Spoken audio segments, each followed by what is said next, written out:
बनारस में बाबा विश्वनाथ की नगरी में जिस आप बाबा विश्वनाथ के ऊपर पानी डालते हो, जो शिवलिंग के ऊपर, वो शिवलिंग तोड़ा हुआ शिवलिंग था।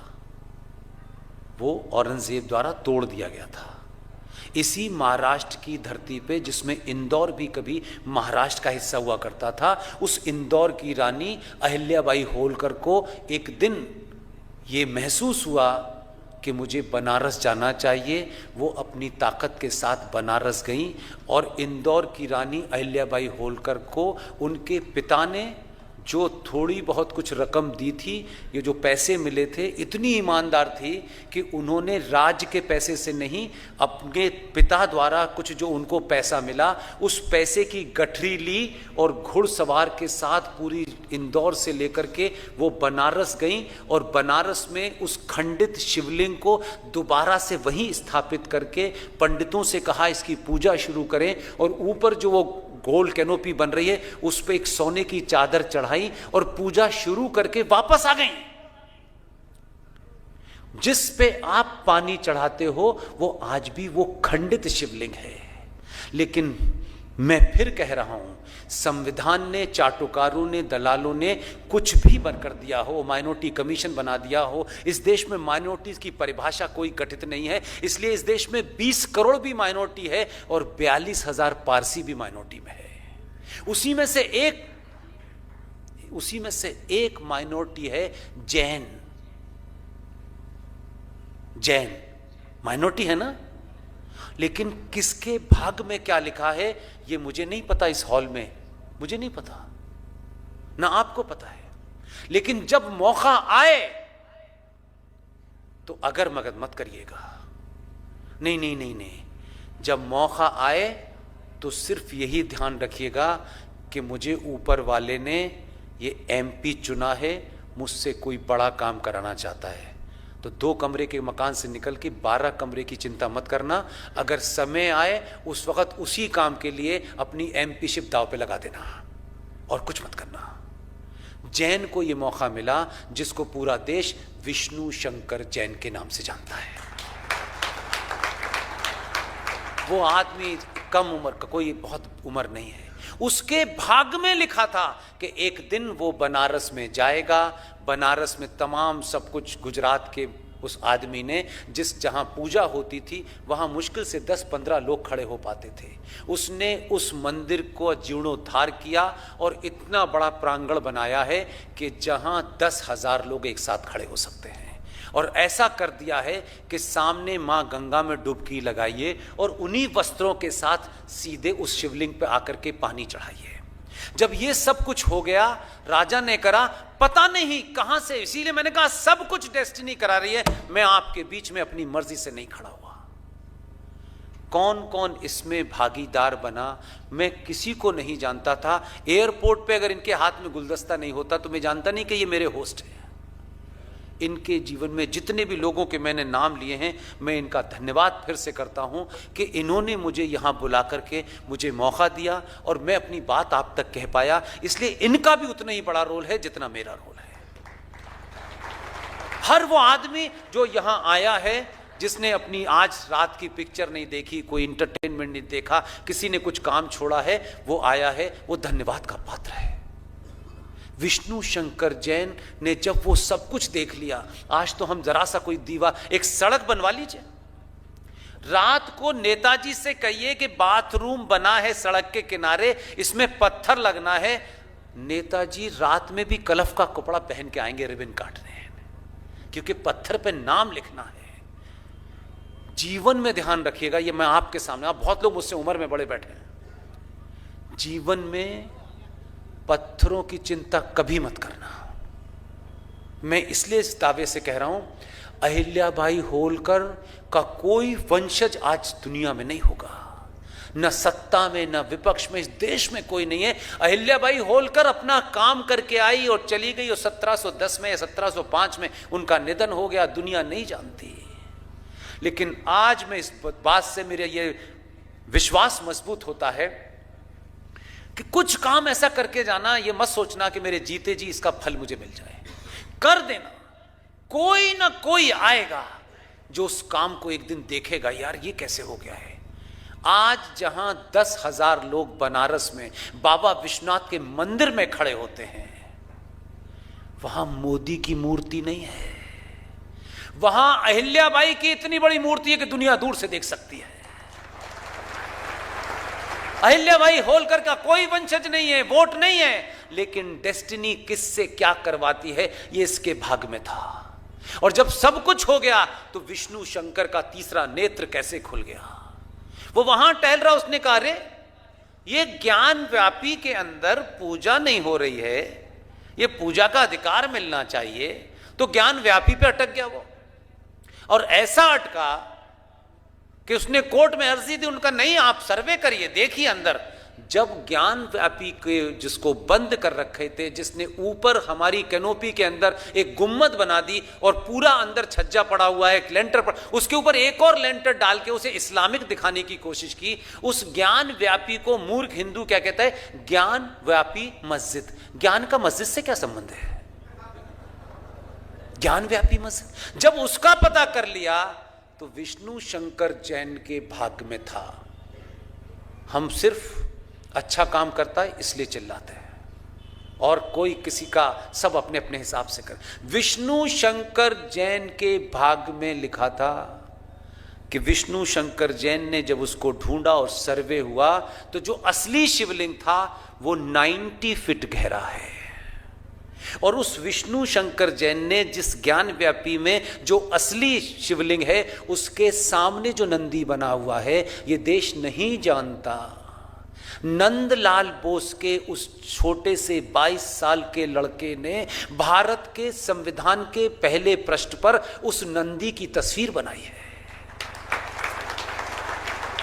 उसी संविधान के प्रश्न नंबर 5 पर पुष्पक विमान में भगवान मर्यादा पुरुषोत्तम राम, मां सीता और लक्ष्मण आ रहे हैं। उसी संविधान में कृष्ण है, उसी में सुभाष चंद्र बोस है, उसी में छत्रपति शिवाजी की तस्वीर है, उसी में जैन दर्शन है, उसी में बौद्ध दर्शन है। वो तस्वीरों के 22 चित्र लगे हुए हैं। ये चावल आलू से सोना बनाने वाला कहता है संविधान बदल दिया।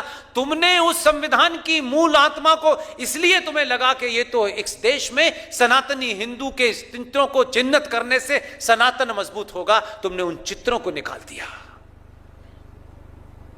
चित्र निकल गए, सब चुपचाप थे, खूब बड़ी बड़ी बातें, कविता, ये वो सब करते रहे। सिविलाइजेशन की लड़ाई अनंत काल तक चलती है और उसी से हम सब लोग जाने जाते हैं। कोई इससे नहीं जानेगा कि 4 किलो आटा बिका था और सस्ता आटा था, सस्ता पानी था। ये सब चलता रहेगा जीवन में। किसके भाग्य में क्या लिखा है ये आप नहीं जानते। आप जो कर रहे हैं उसको ईमानदारी से करते रहिए, दुनिया आके तय कर लेगी, इससे कोई फर्क पड़ने वाला नहीं है।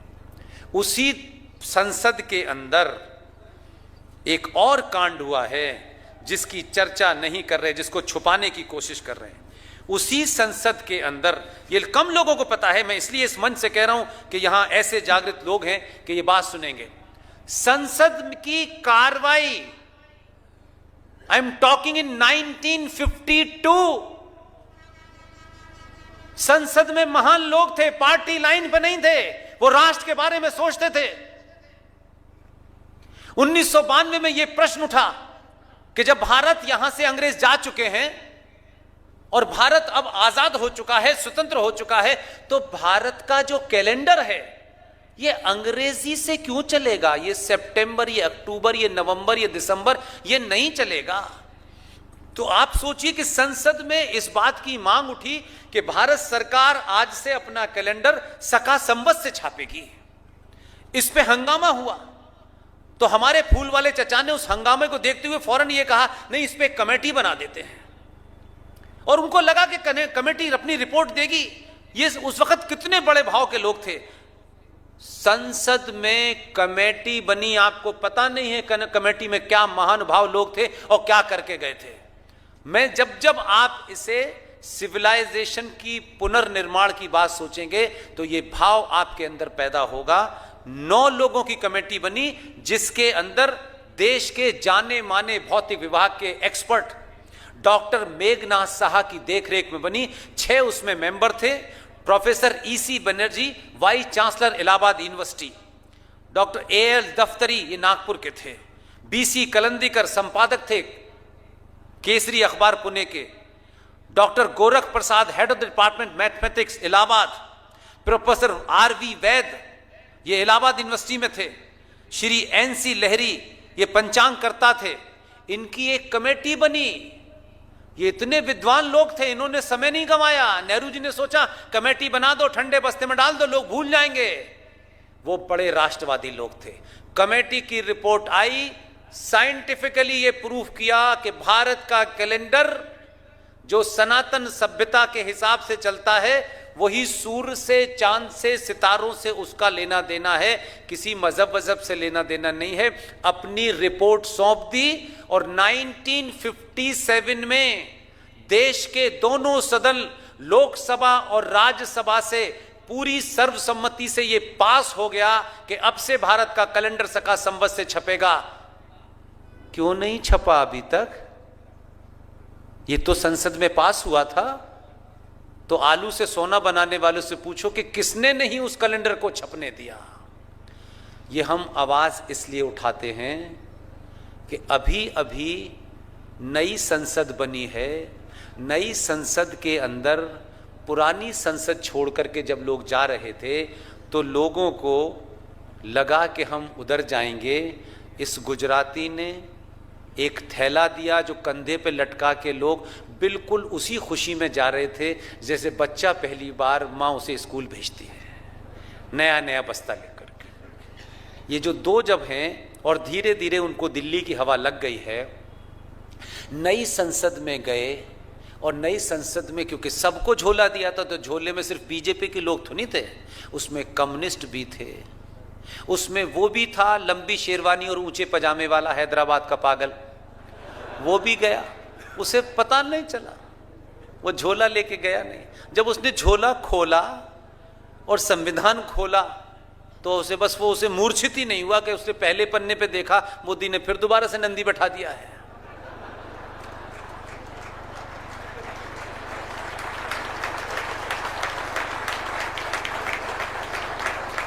खत्म कहानी।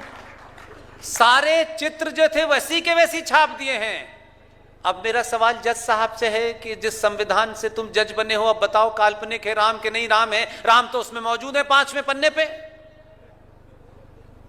इसलिए इस सभ्यता के पुनर्स्थापना में अगर 550 साल के बाद राम मंदिर बना है जो मेरी आस्थाओं का केंद्र है, तो कोई इसे कम्युनल हिंदू मुस्लिम के एंगल से देख सकता है, वो उनकी कहानी है, क्योंकि उस किताब के बाद दूसरी कोई किताब ही नहीं है देश में। मेरा कहना यह है कि जो लोग ये चार्ज लगाते हैं किसी आदमी पे, और हमारे लोग ज्यादा लगाते हैं, कम से कम आप न लगाएं कि मंदिर बनाना एक सांप्रदायिक काम है। यस, राम मंदिर हिंदू मुसलमान का विषय नहीं है। राम मंदिर हमारी सभ्यता के आदर्शों की स्थापना का काम है। इसलिए राम मंदिर में पूजा होती है, उसमें कुछ लोग पूजा करें ये अलग बात है, लेकिन राम भारतीय सनातन सभ्यता के महापुरुष थे, इसलिए उनकी पहचान का मंदिर स्थापित हुआ।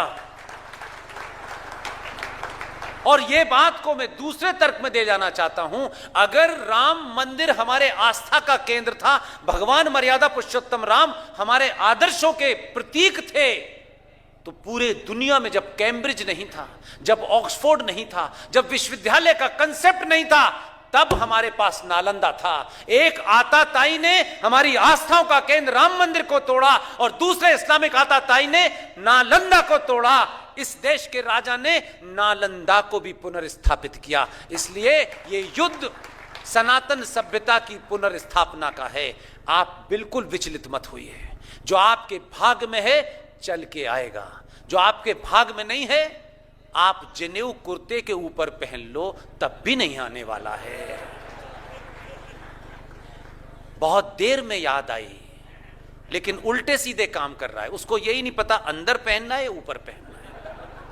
अजब अजब ड्रामे, कभी कभी भभूत लगा लेता है। उसको ये पता नहीं है कि वो जिसके सामने खड़ा है भभूत लगा के, वो साक्षात भगवान है। उसके भभूत के सामने तेरी कोई भभूति चलने वाली नहीं है। तू 1 मिनट की लगाता है, वो दिन भर लगाए रहता है। और वो ही हमारे सनातनियों को जो मूर्खता में कहीं चले गए हैं, उनको मैसेज देने का अंदाज भी इस राजा से सीखना चाहिए। एक घटना आपको पता नहीं है, वो आपको इसलिए जरूरी है ताकि आपका फंडा क्लियर हो जाए। शपथ ली, किस देश की यात्रा पहले की थी बताइए? नेपाल। एक प्रधानमंत्री है तो वो नेपाल की यात्रा करेगा क्योंकि संवैधानिक पद पे है। लेकिन अगर वो ये नहीं करता तो जो उसका एजेंडा था वो नहीं पूरा होता। नेपाल में जाकर के 2.5 फीट वालों से नहीं मिलना था, ऐसा कोई मामला नहीं था कि उनके बगैर हमारी फॉरेन पॉलिसी खराब हुई जा रही थी। एजेंडा दूसरा था। आप उस आंख से नहीं देखते, मैं उस आंख से देखता हूं। देश का पहला प्रधानमंत्री चुनाव जीतने के बाद नेपाल जाएगा। कौन कह रहा है यार मैं नेपाल में क्या रखा है यार? लेकिन नेपाल इसलिए गया कि नेपाल जाएगा तो फिर अपनी आइटिनरी में पशुपतिनाथ मंदिर को इन्वॉल्व करेगा। और एक राजा के रूप में, एक प्रधानमंत्री के रूप में, प्रधानमंत्री जब पशुपतिनाथ मंदिर में गया है, वो पशुपतिनाथ मंदिर जिस मंदिर के सारे ब्राह्मण पुजारी भारतीय हैं, और मैं उन पुजारियों को, उन ब्राह्मणों को मैं नहीं जानता। मेरे जमाने की बात है लेकिन मुझे पता नहीं है। लेकिन जब मुझे पता चली तो मैंने इसको हर सभा में कहा, मैं उन ब्राह्मणों को, उन पंडितों को दंडवत प्रणाम करता हूं। कारण है उसका, इस ताली मत सुन तो लीजिए, क्यों करते? वो तो कोई बात नहीं भाई मेरे, मुझे मालूम है कि थोड़ी ताली बजाने से ठंड कम लगती है। लेकिन मेरा कहना है कि देखिए आप, कि आप सोचिए कि क्या कमाल के ये ब्राह्मण होता है। इसके लिए दिल करता है नतमस्तक हो जाओ, इसके लिए लगता है अपना सर उसके पैरों में भी दे दो तो कोई दिक्कत नहीं है। इसलिए कर्म से ब्राह्मण होना मेरे लिए बहुत महत्वपूर्ण है, मां के पेट से पैदा होना नहीं है मेरे लिए। राजीव गांधी, ये लोगों को पता नहीं इस बात के बारे में, प्रधानमंत्री बने, नेपाल की यात्रा की और 272 को साथ ले गए। वो जो हैं आई हैं वहां से, जो अभी तक इस देश में 15 साल में 272 नहीं कह पा रही हैं, उनको साथ ले गए क्योंकि वो पत्नी थी। ये सीरियस मामला है। लेके गए, पशुपतिनाथ मंदिर में जाना चाहते थे, अब उनकी पत्नी जाना चाहती थी। पशुपतिनाथ मंदिर के 11 ब्राह्मण खड़े हुए, उन्होंने कहा इस मंदिर की परंपरा में सिर्फ मंदिर में दर्शन हिंदू कर सकता है, उसके अलावा कोई नहीं कर सकता। ये उन ब्राह्मणों की ताकत थी, आंख में आंख डाल के देश के प्रधानमंत्री, नहीं कोई और होता नतमस्तक, कुछ चाहवा चढ़ावा दे जाना, कुछ ग्रांट दे जाना हमको। उन्होंने सातों ने खड़े होकर कहा आपकी धर्मपत्नी हिंदू सनातन परंपरा की नहीं है, इनको परमिशन नहीं दी जाएगी। राजीव गांधी इतना विंडिक्टिव हो गए, उन्होंने वहां के किंग से बात की। किंग का जवाब सुनिए। छोटा सा देश है, देश बड़े होने से कुछ नहीं होता है, क्या पुरुषार्थ होता है वो इंपॉर्टेंट है। नेपाल के राजा ने कहा माननीय प्रधानमंत्री, ये मंदिर नेपाल की सरकार के अंडर में नहीं है। इस मंदिर में 7-8 ब्राह्मण पुजारी भारत के हैं, आप उन्हीं से बात कीजिए। आज कोई करेगा? आज है हिम्मत किसी में करने की? हां तुम भी आ जाओ, ये दे जाना। इसलिए मैंने कहा, उनको जाने नहीं दिया। उसमें इतने विंडिक्टिव हुए कि मैं कुछ बात इस मंच से उनका नाम नहीं लेना चाहता, लेकिन आपको बताना चाहता हूं। पूरा राजा खानदान, पूरी राजशाही को उस प्रधानमंत्री ने अपनी शक्ति से समाप्त कर दिया। सबकी हत्या हुई। वो कैसे हुई बस वो मत पूछिएगा, वो नहीं बोलना चाहता। एक पंडित नहीं हिला। इसलिए मोदी को ये पता था कि नेपाल जाऊंगा, एक प्रधानमंत्री के रूप में मैं ये कहूंगा कि मैं पशुपतिनाथ जा रहा हूं, तो ये ठीक नहीं होगा। नेपाल गए, अंदर पहुंचे, जब तक बाहर खड़े थे तो लगता था प्रधानमंत्री है। 5 घंटे की पूजा के बाद निकला तो ऐसा लगा कौन साधु संत निकल के आया है। वो आपको मैसेज दे रहा है, मैं संवैधानिक पद पे हूं, मैंने संविधान की शपथ ली है, तब भी मैं अपनी आस्थाओं के साथ समझौता नहीं करूंगा, मैं तिलक भी लगाऊंगा, मंदिर भी जाऊंगा। तुम चवन्नी छाप लोग कैसी सरकार की 2-2 रुपए की नौकरी करते हो, कैसे समाज में संबंध रखते हो कि तिलक लगाने से इसलिए डरते हो कि भाईजान नाराज हो जाएंगे। अपनी आस्थाओं को बचाने के लिए आपको किसी की नाराजगी का मतलब नहीं है। जब मैं इतने बड़े पद पर बैठ करके मंदिर में जाता हूं तो तुम्हें किसी से क्यों शर्माना है? ये दुनिया को नहीं, आपके सोए हुए उस भाव को जगाना था जो आप मंदिर जाने से क्या होगा, मंदिर में हमारी बात नहीं पूरी होगी। मंदिर आपकी अनंत इच्छाओं की पूर्ति का केंद्र नहीं है। यहां गए हमारे बेटा नहीं हो रहा, फिर वहां गए बेटा नहीं हो रहा, इतने मंदिर कम पड़ गए तो चांद मियां के यहां पहुंच गए। अरे कितनी इच्छाएं भगवान पूरी करे तुम्हारी, और नहीं करता तो तुम भगवान को बदल देते हो। ये वैसे ही है कि एक बाप अगर अपनी तनख्वाह में से तुमको कार नहीं दिला पा रहा तो जरा अपने दिल पे हाथ रखना, बाप को बदल दोगे? लेकिन तुम तो मंदिर बदल देते हो यार।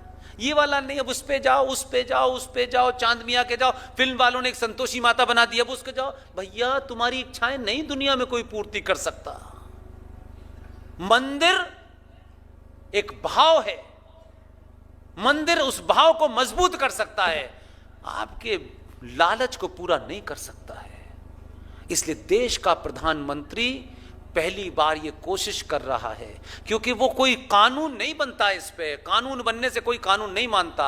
इसलिए जिन्होंने उसको पशुपतिनाथ मंदिर में देख नहीं पाए, लौटा और केदारनाथ में बैठ गया, बोला अब देखो मैं कहां बैठा हूं। बार बार ये मैसेज है, यही सिविलाइजेशन की जागृति के लिए मैंने वोट दिया था, मैंने 2 रुपए किलो चावल के लिए वोट नहीं दिया। संविधान में वो तमाम सारी चीजें आ गई जो हजारों सालों की हमारी सभ्यता को जिंदा करती हैं। अब पूछो आलू से सोना बनाने वाले से कि भाई अब तो शिवलिंग सामने रखा है, नंदी सामने रखा है, अब मस्जिद में क्या? अब हम 42,000 मंदिरों पे जो कांग्रेस पार्टी के उस वक्त के प्रधानमंत्री और एक हिंदू पार्टी के 2 बड़े नेताओं ने अपनी मौन सहमति दी उस देश के प्रधानमंत्री को, उसमें से एक नहीं है और एक भगवान हॉस्पिटल में है, भगवान जाने उनका क्या हुआ, मैं नहीं जानता। ये सब यहीं पे हिसाब होगा। आपने मौन सहमति दी, सनातन हिंदू मंदिरों के ऊपर कानून उस सरकार ने बनाया कि अपोजिशन के 2 लीडर ने कहा हमारे सिर्फ अयोध्या छोड़ दो, हमारी दुकान अयोध्या से चलेगी। नहीं, इस पे दुनिया का कोई प्रधानमंत्री समझौता करेगा, ये देश उसे बर्दाश्त नहीं करेगा।